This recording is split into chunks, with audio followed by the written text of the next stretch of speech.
Oh, perkenalkan nama saya Diana Tambunan dengan NPM 22120111683. Di sini saya akan menjawab soal UAS Hukum Islam. Nomor 1, penjelasan tentang status hukum menikah disertai dengan contoh-contoh dari individu yang bersangkutan. Baik, pada Undang-Undang Nomor 1 Tahun 1974 dijelaskan bahwa pernikahan adalah ikatan lahir batin antara seorang pria dan wanita sebagai suami istri, di mana dengan tujuan membentuk keluarga yang bahagia dan kekal, berdasarkan ketuhanan yang Maha Esa. Sementara pernikahan menurut Islam di mana bercampurnya atau berkumpulnya dua orang laki-laki dan perempuan yang bukan muhrim dalam ikatan akad atau perjanjian untuk kemudian diperbolehkan membentuk suatu keluarga. Contohnya adalah mubah, yaitu kondisi di mana hukum nikah menjadi mubah jika orang tersebut tidak terdesak oleh alasan-alasan yang mengharamkan untuk menikah. Lalu yang nomor 2, cara-cara memperoleh hak milik menurut hukum Islam. Hak milik yang sempurna dapat diperoleh dengan 4 cara. Satu, menguasai benda-benda. Dua, mubah. Mubah adalah status hukum yang menyatakan suatu hal boleh untuk dilakukan manusia dalam syariat Islam sesuai dengan ketetapan Allah.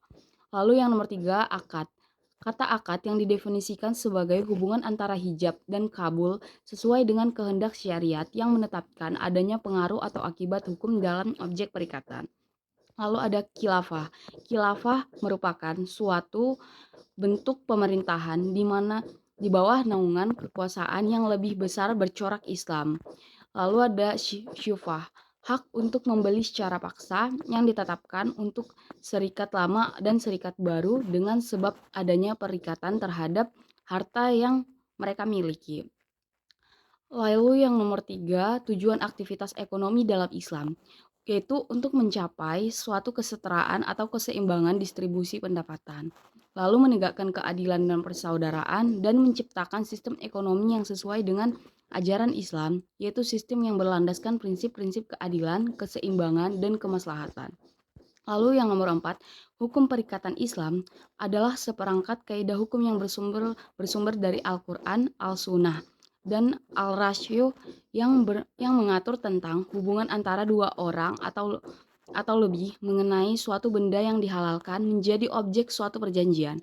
Dalam hukum perikatan Islam terdapat 6 asas dalam perikatan Islam, yaitu asas kebenaran, asas kerelaan, asas keadilan, asas tertulis, asas kejujuran, dan asas kesamaan. Yang nomor 5, dalam hukum Islam, perceraian adalah melepaskan atau putusnya ikatan perkawinan yang telah diikat oleh hijab kabul. Bercerai hukumnya makruh apabila talaknya tidak memiliki sebab yang jelas dan pernikahannya masih memungkinkan untuk diteruskan.